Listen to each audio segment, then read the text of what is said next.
수요 성경 공부 시간이 왔습니다. 우리 다 같이 기도하시고 공부 시작하겠습니다.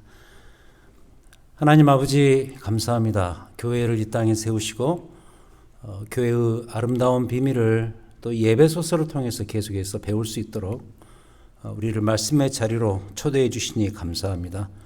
오늘도 역시 이 에베소서의 한 부분에 나타난 하나님의 교회의 영광과 아름다움, 하나님께서 주 안에서 우리를 부르신 그 목적과 이유가 무엇인지 오늘 말씀을 통해서 잘 배우고 익혀서 우리의 교회 생활, 우리의 신앙 생활이 참으로 더 주님 앞에 온전해지며 또 합당하게 이루어질 수 있도록 주님 역사하여 주시옵소서.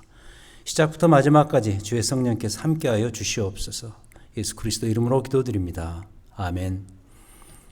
자, 오늘은 그 화면에 나오는 것처럼 그 에베소서 4장을 통해서 교회 변하는 자들의 모임, 이런 주제를 가지고 공부를 하도록 하겠습니다. 신약성경 에베소서 4장을 펴주시고요. 신약성경 313쪽 되겠습니다. 펴주시고 계속해서 공부할 때마다 우리가 오늘 이 말씀을 좀 자주 읽겠습니다. 자주 찾아서 읽을 테니까 잘 따라서 보시면은 감사하겠습니다. 자, 공부를 시작하면서 우리가 그 학교 다닐 때, 어렸을 때 학교 다닐 때 많이 했던 그 미술 시간에 하나의 그 미술 시간에 우리가 했던 작업이죠. 데칼코마니가 아마 기억나실 줄 압니다. 그러니까 물감을 종이 양쪽으로 도화지에 양쪽을 접어서 그 가운데를 중심으로 해서 양쪽에 물감, 한쪽에 물감을 풀고 그리고 양쪽을 접으면은 이런 식으로 양쪽에 똑같은 모양이 나오는 그 방식이 바로 이제 데칼코마니가 되겠습니다. 근데 뭐 꼭 그런 건 아닐 수 있겠습니다만 에베소서는 이런 이 데칼코마니 같은 책이다 하는 것을 먼저 말씀을 드립니다. 자, 어떤 면에서 그러냐면 이렇게 설명할 수가 있겠습니다. 이 데칼코마니의 왼편은 신앙의 서술형, 그리고 오른편은 신앙의 명령형이다. 그러니까 이 왼편의 신앙의 서술형은 예를 들면은 이런 것입니다. 그 유명한 구절이죠. 하나님은 사랑이시라. 그러니까 하나님에 대한 진술이죠. 신앙의 본질에 대한, 원리에 대한 진술. 하나님은 사랑이시라. 서술형이죠. 그러면 이 오른쪽은 뭐냐면 신앙의 명령형이죠. 하나님은 사랑이시니 그러므로 우리도 사랑하자. 서술형, 명령형. 다른 예를 들자면 그리스도는 십자가에 죽으셨다. 신앙의 중요한 교리적인 서술이죠. 그렇다면 이 오른쪽 명령에서는 그러므로 우리도 십자가와 함께 죽어야 한다. 신앙의 명령형이죠. 자, 그렇다면 이 데칼코마니 이 중심에 뭐가 있냐면 이 그러므로가 끼어 있습니다. 그러니까 신앙의 서술형과 명령형 사이에는 그러므로 therefore라는 부사가 끼어 있는 것이죠. 예를 들어서 하나님은 사랑이시니 그러므로 우리가 서로 사랑해야 한다. 그러므로가 끼어 있죠. 그래서 특별히 신약성경, 특별히 그 중에서도 서신서에 이 그러므로가 등장하면 우리가 이제 좀 정신을 바짝 차려야 됩니다. 아, 여기서부터 내용이 바뀌는구나. 어떻게 바뀌는가? 앞에 신앙의 서술형을 이야기했으면 그러므로 이 다음에 명령형이 나온다. 그런 의미에서 우리가 정신을 바짝 차리고 봐야 된다. 이 그러므로는 그만큼 성경에서 중요한 표현이다라는 것을 말씀드립니다. 자, 근데 이 말씀을 드리는 이유가 아까 말씀드렸던 것처럼 에베소서가 데칼코마니 같은 책이다. 그러니까 그 가운데 그러므로가 있는 거죠. 앞부분에서는 신앙의 서술에 대한 이야기를 하고 뒷부분은 신앙의 명령을 이야기한다면 가운데 그러므로가 끼어 있을 것이다. 근데 그게 오늘 이 에베소서 4장 출발 지점에 나타납니다. 4장 1절에 보시면은 이렇게 출발하죠. 그러므로 therefore 주 안에서 갇힌 내가 너희를 권하노니, 이 부분이 중요합니다. 너희가 부르심을 받은 일에 합당하게 행하라. 그러니까 이 그러므로 4장 1절의 그러므로를 중심으로 해서 앞에 3장 우리가 이미 살핀 1장부터 3장이 그렇다면 신앙에 대한 서술형, 교회론으로 말하면 교회의 본질에 대한 그런 이야기, 원칙적이고 교리적인 이야기를 했고요. 그러므로 명령형으로 들어가는 거죠. 그런 교회에 속한 우리는 이런 식으로 교회 생활을 하고 이런 식으로 살아가야 한다. 이 뒤에 4장부터 6장이 어쩌면 그런 이야기라는 사실입니다. 그래서 이 4장 1절의 그러므로를 우리가 반드시 기억해야 돼요. 앞에서는 하나님의 부르심에 대한 내용. 왜냐하면 4장 1절에서 너희가 부르심을 받은 그 일에 합당하게 행하라 그랬으니까 4장 1절 앞에 그러므로는, 그러니까 1장부터 3장은 그 부르심의 본질이 무엇인가, 하나님께서 우리를 주의 자녀로 부르신 것의 의미가 무엇인가, 신학적으로 신앙적으로 본질적으로 설명을 했다면, 그러므로 이제부터는 그 부르심에 합당하게 행하는 삶을 살아야 한다. 명령형이죠. 그게 이제 이 4장부터 출발이 된다는 사실입니다. 자, 그래서 오늘부터 3주에 걸쳐서 이 4장부터 6장까지 오른쪽의 부분인 하나님의 그 부르심에 합당하게 행하는 그 길이 무엇인가, 그 삶이 무엇인가를 배운다는 것이죠. 그렇다면 오늘 이 4장 공부가 바로 그 진입로가 되겠습니다. 자, 그럼 오늘은 사실 이 두 가지 이 길에 대해서 배우거든요. 그 부르심에 합당하게 행하는 길에 대해서 두 가지로 나눠서 배우는데, 먼저 그 첫 번째 길이 무엇인가? 그러니까 하나님의 부르심에 합당하게 행하는 그 첫 번째 길이 무엇인가를 먼저 배웁니다. 그것은 화면에 나오는 것처럼 우리가 옛사람의 습성에서 벗어나서 그리스도의 새 사람으로 바뀌어가는 삶이죠. 그리스도의 새 사람으로 다시 지어지는 것이죠. 그게 바로 우리가 하나님의 부르심에 합당하게 행하는 명령형의 첫 번째 삶이다 하는 것입니다. 배경적으로 우리가 그 앞 2장에서 그리스도의 피로 말미암아 우리가 이방인적인 삶에서 벗어나서 하나님의 거룩한 백성의 신분을 얻은 것이 얼마나 대단한 사건이었는가를 이미 배웠습니다. 2장 전체가 사실 그 이야기였죠. 그래서 그때 기억나시죠? 전에는 우리가 이방인적으로 이렇게 살았지만 이제는 이제 하나님의 구원받은 백성으로서 이렇게 살게 되었다. 그때는 이제는 이렇게 비교를 하면서 공부를 했었죠. 대표적인 구절로 우리가 배경적인 차원에서 다시 더듬어 보자면 2장 3절부터 5절 펴시기 바랍니다. 앞으로 넘기셔서 2장 3절에 보시면 전에는 우리도 다 그 가운데서 우리 육체의 욕심을 따라 지내며 육체의 마음에 원하는 것을 하여 다른 이들과 같이 본질상 진노의 자녀였다. 우리가 그때 예수를 모르는 이방인으로 살았다. 그것을 본질상 진노의 자녀라고 말하는데 4절, 2장 4절, 이제는 우리가 어떻게 바뀌었는가? 긍휼이 풍성하신 하나님이 우리를 사랑하신 그 큰 사랑으로 인하여 허물로 죽을 수밖에 없는 우리를 예수 그리스도와 함께 다시 살리셨다. 신분이 이렇게 바뀐 거예요. 이방인에서 하나님의 언약 백성으로. 그래서 하나님의 거룩한 백성으로 신분이 바뀐 게 얼마나 중요한 것인가, 이제 여기서 2장에서 특히 이 구절에서 설명을 했었죠. 자, 그럼 다시 4장으로 돌아와서 이 4장은 그렇다면 명령형이니까 어떻게 하면 그런 이방인적인 삶에서 벗어나서 하나님 나라 새 시민으로 새 백성으로 살아갈 수 있을까? 이것을 말해주는 장이다. 그렇게 바꿔서 설명할 수가 있겠습니다. 4장 17절에서 보면은 그래서 이런 말을 하고 있습니다. 4장 17절. 그러므로 내가 이것을 말하며 주 안에서 증언하노니, 자 보세요. 이제부터 너희는 이방인이 그 마음에 허망한 것으로 행함같이 행하지 말라. 그러니까 이방인적인 삶에서 벗어나서 하나님 나라 새 시민으로서 살아가는 그 길이 무엇인가를 이제부터 설명하겠다라는 이야기죠. 그럼 본문 4장에서 이 이방인이라는 이 다른 말은 뭐냐면 그 화면에 나오는 그 주제처럼 22절의 옛사람입니다. 22절 보겠습니다. 4장 22절. 너희는 유혹의 욕심을 따라 썩어져가는 구습을 따르는 옛사람을 벗어버리라. 그러니까 이 옛사람이 예수 믿기 전에 과거의 내 모습이거든요. 그것을 2장에서는 이방인적인 삶이라고 말했거든요. 이방인이었고 이방인적으로 살았지만 이제는 그 이방인적인 삶, 옛사람의 삶에서 벗어나서 이제 주의 부르심에 합당하게 해가는 새 사람으로서 지어져 가야 한다. 이게 이 4장의 중요한 포인트다.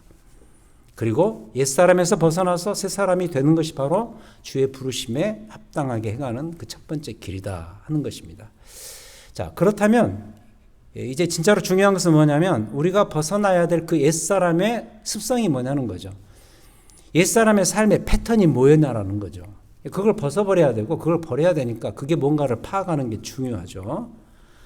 22절에서 유혹의 욕심을 따라 썩어져가는 구습을 따르는 옛사람을 벗어버리라 그랬으니까 그 옛사람의 구습, 습성, 삶의 패턴 이것이 뭔가를 우리가 깨달아야 되겠죠. 근데 감사하게도 이 4장에서 거기에 대해서 아주 다양하게 몇 가지로 나눠서 설명을 해주고 있습니다. 대표적으로 19절을 보겠습니다. 19절 그들이 감각 없는 자가 되어 자신을 방탕에 방임하여 모든 더러운 것을 욕심으로 행하되 그러니까 이방인적인 삶, 옛사람의 삶의 특성을 단적으로 말하라면 모든 더러운 것을 욕심으로 행하는 그런 삶의 습관이요 패턴이라는 것이죠. 그럼 그 모든 더러운 것들, 욕심으로 행하는 그 모든 더러운 것들의 실내가 뭐냐? 그게 이제 25절 이하에서 아주 자세하게 설명을 하고 있습니다. 예를 들어서 25절 거짓입니다. 거짓. 그런즉 거짓을 버리고 거짓은 뭐 아시다시피 사탄의 전문 영역이죠. 거짓을 말하고 거짓을 행하는 자. 그래서 사탄의 하수인으로 사는 것이죠. 그게 바로 옛사람의 모습인 거죠. 그 다음 26절, 27절 분노입니다. 26절 분을 내어도 죄를 짓지 말며 해가 지도록 분을 품지 말고 마귀에게 틈을 주지 말라. 물론 분을 낼 수는 있습니다. 하지만 그것을 지속적으로 잘 관리하지 못한다면 이 분노 역시 마귀에게 틈을 주는 그런 것이기 때문에 이건 역시 옛사람의 대표적인 속성인 것이죠.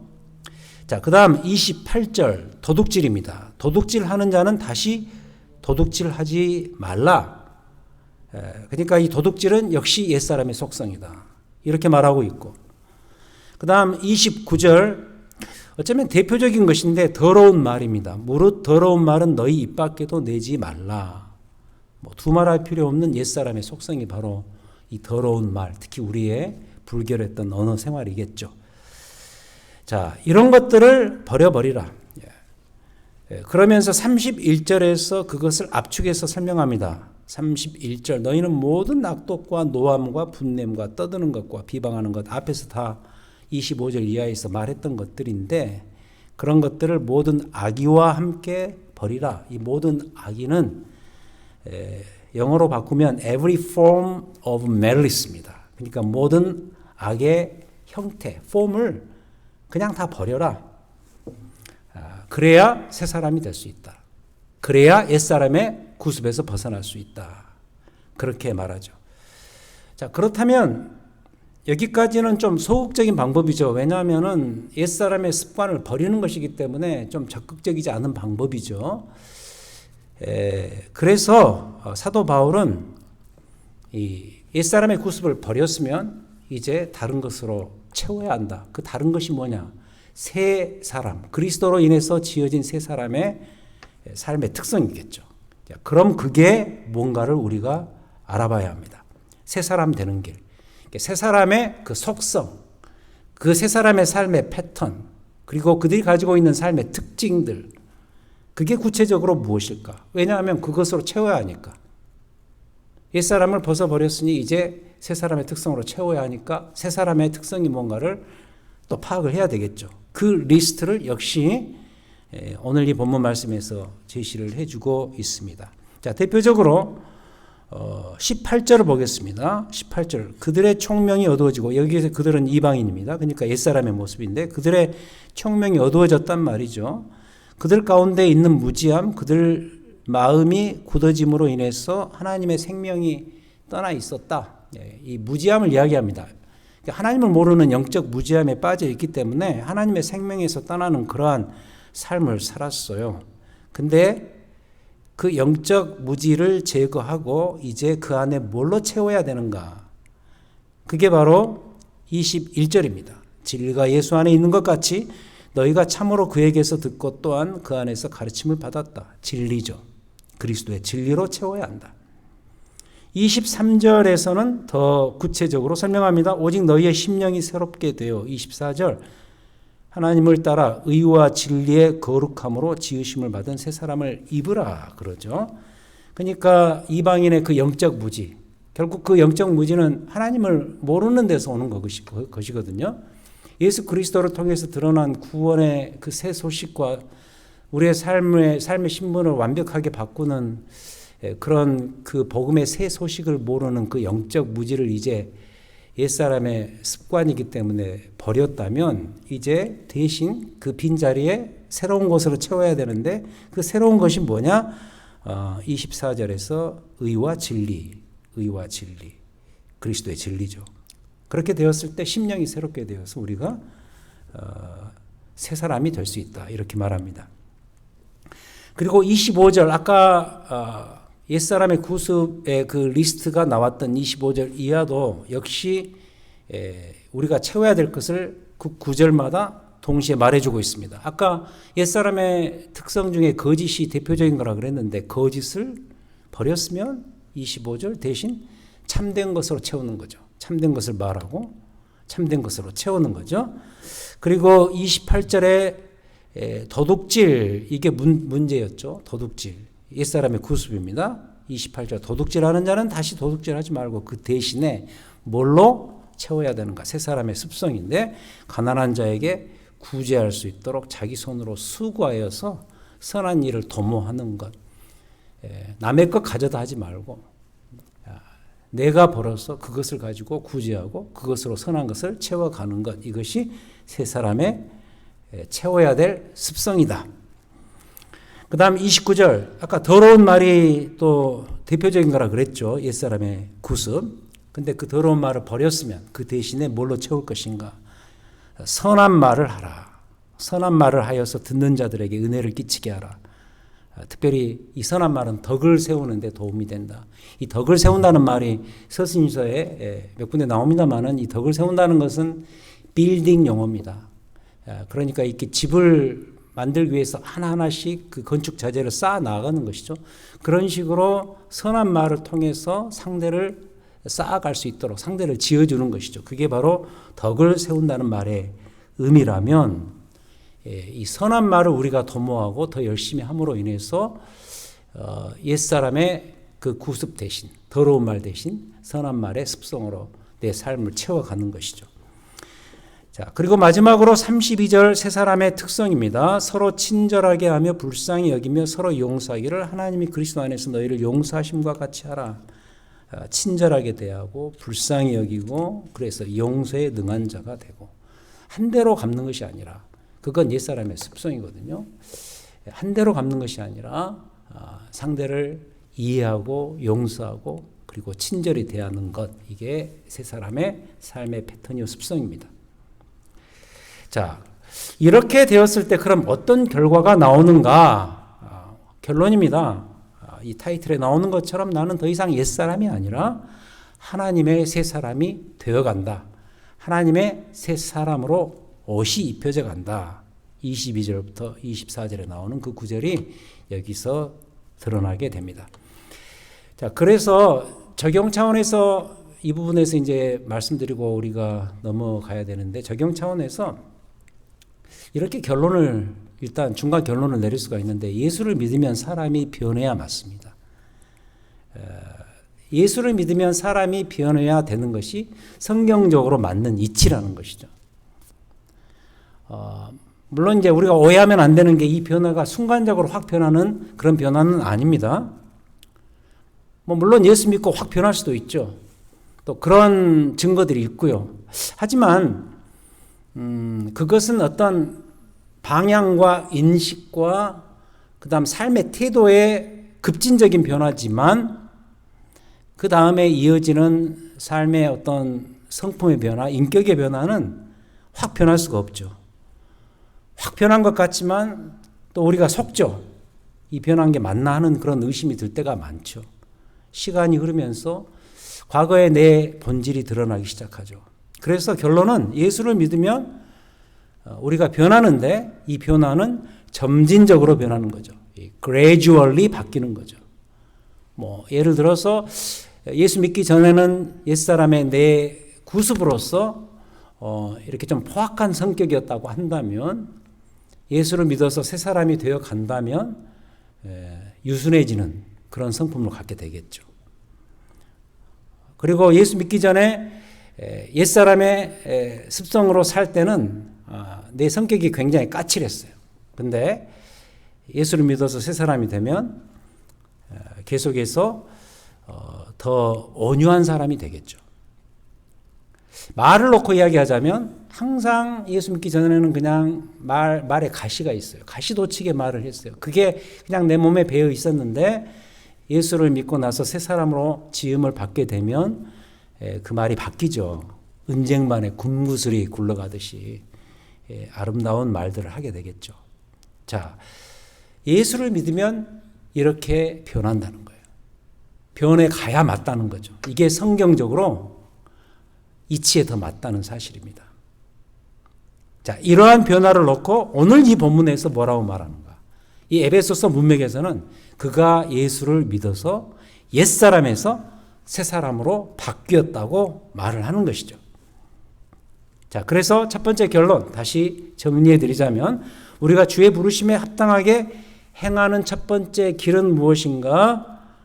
그것은 우리 각자가 옛사람의 삶의 습성에서 벗어나서 새 사람의 삶의 습관을 구축해 가는 것이다. 이게 첫 번째 이 교회와 관련해서 우리가 배울 수 있는 중요한 사실입니다.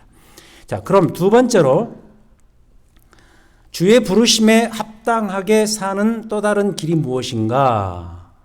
이 4장 1절로 항상 돌아가시라 그랬어요. 데칼코마니. 우리가 주의 자녀로 부르심 받았으면 거기에 합당하게 사는 삶이 무엇인가? 이제 4장부터 시작됐는데 첫 번째는 이미 배운 것처럼 옛사람에서 벗어나서 새사람 되는 것이 첫 번째 길이라고 한다면 두 번째 길은 이 화면에 나오는 것처럼 공동체적 성숙입니다. 공동체적 성숙. 그러니까 성숙한 삶이죠. mature life죠. 성숙해지는 것이 주의 부르심에 합당하게 살아가는 새로운 모습이다. 오늘 본문 4장 13절입니다. 13절부터 15절.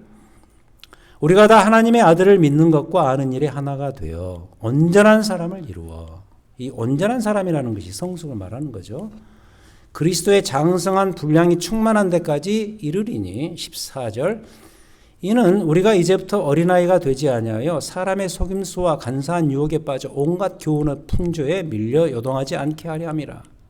15절. 오직 사랑 안에서 참된 것을 하여 범사에 그에게까지 자랄지라. 그는 누구죠? 머리니 곧 그리스도라. 자, 전에도 말씀을 드렸습니다만 방금 읽은 이 구절, 이 본문은 제 인생 구절 중에 하나입니다. 제 인생에 찾아왔던 아주 내 인생의 어떤 모토와 좌우명을 설정할 수 있는 중요한 구절들 중에 하나라는 사실이죠. 근데 이제 제가 이 구절을 그렇게 제 걸로 이렇게 테이크하게 된 결정적인 이유는 뭐냐면, 뭐 아시다시피 저는 어렸을 때부터 교회를 다니지 않았습니까? 그래서 교회라는 데 익숙해져 있었습니다. 근데 이제 그때 착각을 했던 게 뭐냐면, 이 구절을 만나면서 그게 착각이더라 이거죠. 어떤 착각이냐면, 교회를 그냥 뭐 열심히 다니면은 저는 그냥 저절로 성숙하는 줄 알았어요. 이 육체적인 몸은 시간이 지나면서 저절로 자라죠. 뭐 꼭 저절로 자라는 건 아니지만은 잘 먹여주고 잘 입혀주고 그러면은 그냥 육신의 나이는 자라는데, 신앙의 성숙은 그냥 시간이 지난다 그래서 저절로 자라지 않더라는 것이죠. 이걸 제가 이 구절을 통해서 깨닫고 충격을 받았죠. 그래서 이제 저는 이 구절 이 부분을 만난 이후에 제 신앙의 중요한 목표가 뭐가 됐냐면 이 성숙입니다. 나도 자라야 되겠구나. 성숙해져야 되겠구나. 이게 굉장히 중요하구나. 온전한 그리스도인이 된다는 게 얼마나 중요한 것인가라는 것을 제가 이 구절을 통해서 도전을 받게 되었죠. 근데 이제 그 뒤로 시간이 지난 다음에 그래서 이 구절을 중심으로 해서 내가 열심히 자라야 되겠다 해서 열심히 애를 쓰고 노력을 했던 기억이 납니다. 근데 그 가운데서도 오해가 있었어요. 어떤 오해였냐면 이 구절이 제 개인의 성숙만을 말하는 구절로 이해를 했던 거예요. 그러니까 그리스도의 장성한 분량까지 자라라 그러니까 내가 개인적으로 잘 자라야 되겠다. 내가 정말 좋은 그리스도인이 되어야 되겠구나 하면서 매진했는데 그게 제 개인의 성숙만을 지지해주고 요청하는 구절로 이 구절을 이해했다는 것이죠. 근데 그게 아니더라고요. 앞뒤 문맥을 잘 살펴보니까 여기서 말하는 성숙과 온전함은 나 혼자만이 아니라 제가 속해 있는 온 교회 공동체에 함께하는 성숙이더라 이거죠. 굉장히 중요한 발견이었습니다. 그래서 이 14절에 우리가 이제부터 어린아이가 되지 아니하여 이렇게 말하는데 이 우리가가 신앙인 한 개인이 아니라 교회에 속한 교회 전체 교인을 말하더라 이거죠. 즉 그 교회의 공동체적 성숙을 지향하는 가르치는 본문이 이 부분이더라 이거죠. 그럼 이제 우리가 생각을 해봐야죠. 어떻게 해야 교회가 함께 자라갈 수 있을까? 성도 한 개인만이 아니라 그 개인이 속해 있는 교회 공동체가 어떻게 해야 함께 잘 자라가는 성숙한 그리스도인들이 될 수가 있을까? 오늘 이 말씀 제목처럼 변하는 자들의 성숙해져가는 자들의 모임이 될 수 있을까 하는 이 문제를 또 생각해 봐야 되겠습니다. 하우의 문제죠. 자, 이 하우의 문제 어떻게 하면 잘 자랄까? 이 문제를 생각하면서 우리가 전제해야 될 중요한 포인트가 뭐냐면 그것은 각 교회 멤버들의 연합과 충만입니다. 먼저 생각해야 될 중요한 주제는 연합과 충만, 즉 하나 되는 충만함입니다. 영어로 표현하면 유니티입니다. 유니티. 이 유니티를 얼마나 강조하는지 원네스, 하나됨, 이것의 중요성을 말하죠. 2절부터 3절 우리는 하나됨으로써 우리 교회 공동체가 성숙해지는 거죠. 2절 모든 겸손과 온유로 하고 오래 참음으로 사랑 가운데서 용납하고 평안에 매는 줄로 성령이 하나 되게 하신 것을 힘써 지켜라 그러죠. 성령이 하나 되게 하신 것을 힘써 지켜야 된다. 어떻게죠? 겸손, 온유, 인내함, 사랑함으로. 그럼 왜 그래야 되는가? 그 이유를 신학적으로 설명하는데 그게 4절, 5절, 6절입니다. 왜 하나 돼야 되는가? 그것은 몸도 하나고 즉 교회도 하나고 성령도 한 분이시니 이와 같이 너희가 부르심의 한 소망 안에서 부르심을 받았기 때문에 5절 주님도 한 분이고 믿음도 하나고 세례도 하나고 하나님도 한 분이시니 우리가 어떻게 해야 한다? 주 안에서 서로 하나가 되어가야 한다. 유니티, 하나됨의 중요성. 그래야 교회가 자라는 거예요. 성숙해지는 거예요. 자, 그와 동시에 두 번째 우리는 다양성이 있는 자들로 부름받았음을 인정하면서 그 다양성을 추구해야 된다. 영어로 표현하면 diversity입니다. 다양성. 놀랍죠? 한 문맥 안에서 교회의 하나됨을 이야기하면서 동시에 그와 함께 교회의 다양성을 말한다는 거죠. 11절 보겠습니다. 그가 어떤 사람은 사도로, 어떤 사람은 선지자로, 어떤 사람은 복음 전하는 자로, 어떤 사람은 목사와 교사로 삼으셨다.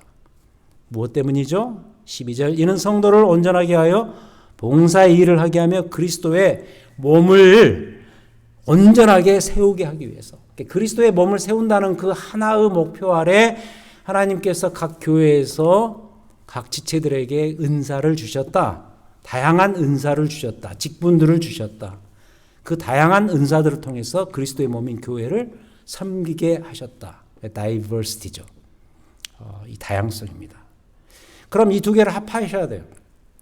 주의 부르심에 합당하게 행하는 두 번째 길이 공동체적 성숙이라고 한다면 교회 공동체가 자라가기 위해서 우리가 추구해야 될 구체적인 두 개의 방법이 있는데 그것은 하나됨, 연합이고 그다음 두 번째는 지체로서 섬기기 위해서 우리가 다양성을 이렇게 셀레브레이트 해야 된다는 거죠.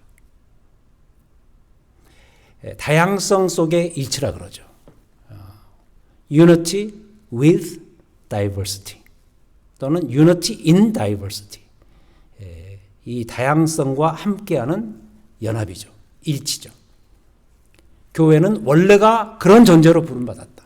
교회 안에는 두 가지 특성이 조화를 이루는데 그 특성이 하나됨과 그 다음에 다양합니다. 그런 기관으로 이미 부름받았다라는 뜻이 이 4장 이 부분에 선명하게 나타나 있습니다. 그래서 이제 교회를 설명할 때 제일 많이 동원되는 그 비유가 뭐냐면 이 모자이크입니다. 모자이크.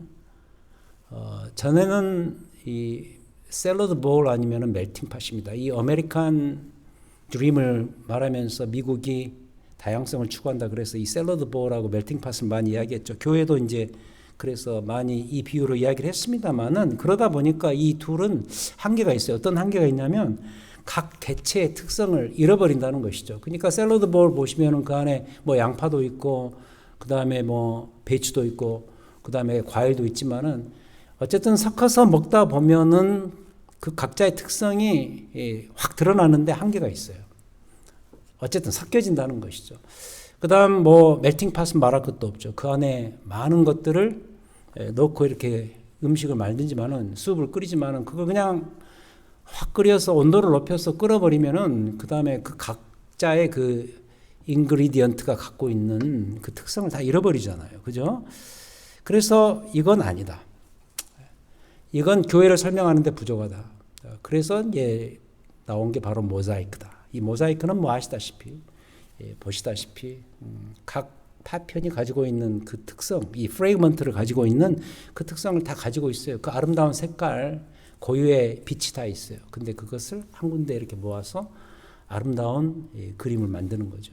모자이크. 그래서 뭐 LA인가 어디에 그 교회 이름이 아예 모자이크 처치라는 교회가 있어요. 아마 이런 의미를 가지고 그 교회 이름을 붙였던 것 같습니다.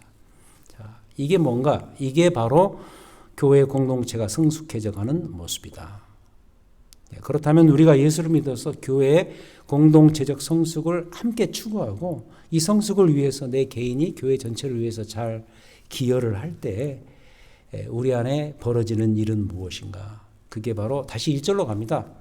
우리 모두가 주의 부르심에 합당하게 행하는 일들이 벌어질 것이다. 다시 말해서 교회가 성숙해지면서 온 교회 공동체가 자라가면서 그리스도의 몸인 교회를 더 온전하게 세워갈 것이다. 이런 일들이 벌어지죠. 그래서 교회 성숙, 개인이 아니라 개인을 포함한 온 지체들의 함께하는 성숙은 주의 부르심에 합당하게 행하는 두 번째 길이 되겠습니다. 자, 본문 11절에 그 목사와 교사가 나오죠. 목사와 교사. 4장 11절. 그가 어떤 사람은 사도로, 어떤 사람은 선지자로, 어떤 사람은 복음 전하는 자로, 어떤 사람은 목사와 교사로 삼으셨으니 성경 전체에 목사라는 단어가 여기 딱 한 군데 나오는 거 아십니까? 이 목사 하도 뭐 많고 하도 그 말을 이 타이틀을 많이 부름에도 불구하고 성경에 여기에 딱 한 군데 나와요. 참 아이러니죠. 근데 이 구절이 중요한 게 뭐냐면 목사와 교사로 불렀다 그랬는데 이 목사와 교사가 동일인이냐 아니면 다른 사람이냐 여기에 대한 논란이 있습니다만은 동일인으로 보는 게 맞다고 보여져요. 목사로서의 최고의 역할은 뭐냐면 하나님 말씀을 잘 풀어서 설명해서 교인들로 하여금 신앙의 본질이 뭐고 교회가 무엇이며 신앙생활을 어떻게 하는 것이 좋은 것인가 이 하나님 말씀을 잘 풀어서 설명해요. 뭐 그게 설교가 되었든 성경 공부가 되었든 뭐 신방이 되었든 간에 말씀을 잘 가르치는 교사 이게 이제 목사의 본분이라고 한다면 말씀드리고 싶은 것은 저도 뭐 목사니까 교사죠. 성경 교사인데 목사로서 뭐 지난 뭐 담임 목회만 거의 한 25년 해온 것 같은데 그 기간 동안 보면서 목회자로서 최고의 기쁨은 무엇인가를 한번 생각을 해봤습니다. 언젠가 제가 그 질문을 하면서 스스로에게 답을 내렸는데 그것은 오늘 이 타이틀처럼 변하는 성도들을 지켜보는 일입니다. 목사로서의 최대의 기쁨은 다른 거 아니에요. 왜 성경 교사가 되어서 목사로서 교인들에게 성경을 풀어서 설명하겠어요. 그 이유는 그 말씀으로 양육받아서 교인들이 변해 가기 위함이 아니겠어요. 오늘 이 말씀에 근거해서 설명하자면 뭐 예를 들자면 이방인의 특성, 옛사람의 특성을 많이 가지고 있던 어떤 한 사람을 만나서 전도를 했어요. 그리스도의 도를 전해서 그가 받아들이고 그리스도를 영접해서 이른바 그리스도인 되었습니다. 근데 거기서부터 사실은 출발이죠. 그가 교회에 와서 교회 생활을 시작하고 예배를 드리고 함께 성경 공부하고 그러다가 이제 신앙의 확신이 더 생겨서 또 세례를 베풀고 그런 그가 꾸준히 공동체 안에서 잘 자라서 결국 교회에 겸손하고 성실한 리더십까지 되는 이 일. 한 사람의 변화죠. 근데 얼마나 아름다운 변화인지 모르겠습니다.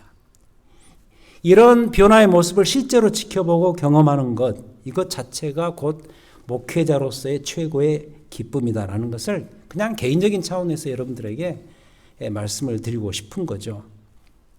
그러면서 진짜 드리고 싶은 말씀은 이게 어디 목회자인 저만의 기쁨일까? 아니죠. 당연히 이 교회를 세우신 우리 주님의 기쁨이시겠죠. 우리 주님께서 우리를 지켜보면서 가지고 계시는 최고의 기쁨이 뭘까? 나 주님의 기쁨 되기 원하네. 우리가 이런 찬송도 부르지만은 우리 주님이 우리를 보면서 최고로 기뻐하시는 지점이 바로 이거죠. 우리가 변하는 것, 성숙해지는 것, 그리고 나 혼자만이 아니라 온 교회 성도가 함께 변하고 함께 성숙해지는 것. 이게 우리 주님의 기쁨이자 목회자인 저의 최고의 기쁨이죠. 그래서 이제 이 지점에서 우리가 이 크로스포인트 교회를 생각해 보지 않을 수가 없는데 이 지역에 우리 교회가 세워진 그 목적이 무엇인가? 이렇게 말씀드릴 수 있겠어요? 옛사람이 아닌 그리스도의 새 사람들이 최대한 많이 생기도록 하기 위함이죠. 우리가 이제 지난 3번에 걸쳐서 화면에 나오는 것처럼 교회의 존재 이유를 살펴봤죠. 1번은 1장에서 그리스도의 몸으로서 교회, 그 그리스도의 몸으로서 교회의 그 충만함에 대해서 배웠고 2절에서는 지어져가는 건물로서의 교회를 배웠고 그 다음에 3번째는 복음의 비밀 충전소. 이 복음의 비밀을 잘 충전하고 있어야 그것을 잘 전달할 것이 아니겠느냐. 그런 내용을 배웠고 오늘은 변해가는 자들의 모임으로서의 교회를 배우게 되었습니다. 마지막으로 우리가 이제 알아야 될 사실은 뭐냐면 앞 3번에 걸쳐서 교회의 어떤 위엄과 영광성을 배웠다고 한다면 우리의 말과 뭐 행실까지 마치 세상을 향해서 정복자들처럼 뭐 위엄을 떨고 폼 잡고 그러자는 말이 아니라는 사실을 좀 염두에 둘 필요가 있습니다. 배우셔서 아시겠지만은 더 낮아지고 더 겸손해지고 더 하나가 되고 그래야 된다는 거죠. 그러므로 너희가 부르심을 받은 일에 합당히 행하라라고 4장 1절에서 데칼코마니처럼 앞에 교회의 본질에 대해서 신앙의 서술형을 이야기했다면 그러므로 이제부터는 명령형으로 이렇게 사는 것이 신자들의 삶의 모습이고 특히 교회가 나아가야 될 구체적인 삶의 방향이라고 말하면서 느닷없이 2절에서 모든 겸손과 온유로 하고 오래 참음으로 사랑 가운데서 서로 용납하라고 이야기하는 그 의도를 이해를 하셔야 돼요. 바로 이런 모습, 낮아지고 겸손해지고 하나 되어 가는 이런 모습. 그게 바로 옛사람의 구습에서 벗어나서 새사람 되는 길이고 교회가 성숙한 신앙인들의 모임이 되는 길이라는 사실입니다. 자, 결론은 이것입니다. 교회, 주 안에서 변해가는 자들의 모임. 어떻게죠? 옛사람에서 새사람으로. 그 다음에 아주 미성숙한 어린아이처럼 살았지만 이제는 성숙한 온전한 그리스도인들로서 그런 모임이 바로 교회다. 우리 크로스포인트 교회가 그런 모임을 지향하는 그것을 위해서 나아가는 매진하는 그런 교회가 되어야 될 줄 믿습니다. 기도하겠습니다. 하나님 아버지, 오늘 변해가는 자들의 모임 교회를 배웠습니다. 하나님께서 세우신 교회, 그리스도 안에서 그리스도의 장성한 분량까지 충만한 데까지 계속해서 자라가는 우리 크로스포인트 교회가 될 수 있도록 인도하여 주시옵소서. 또 그 안에서 개인적으로 자라가고 그리하여서 정말 이 크로스포인트 교회가 언젠가는 정말 주님의 그 은혜와 사랑을 듬뿍 이어받는 그 모습을 담지하고 있고 그것을 보여주는 참 성숙한 공동체로서의 성숙한 이 시대에 필요한 선교적인 그런 교회가 될 수 있도록 우리가 이것을 꿈꾸면서 이제 다시 새로운 출발을 해보기를 원합니다. 우리와 함께 해주시고 우리 교회에 많은 하나님의 은혜를 베풀어 주시옵소서. 교회 머리 대신 우리 구주 예수 그리스도 이름으로 기도하였습니다. 아멘. 성경 공부 마쳤습니다.